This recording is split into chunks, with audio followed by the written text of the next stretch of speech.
Hello everyone, my dream মাই গার্ডেনে সকলকে স্বাগত। এটা ড্রাগন গাছের জন্য স্ট্যান্ড তৈরি হচ্ছে।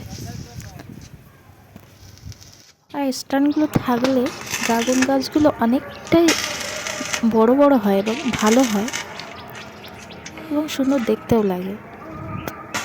তাছাড়া আমাদের ড্রাগনগুলো ক্রেটের ভিতরে দেওয়া, আর ওগুলো ঠিকঠাক করে বাড়তেও পারছে না।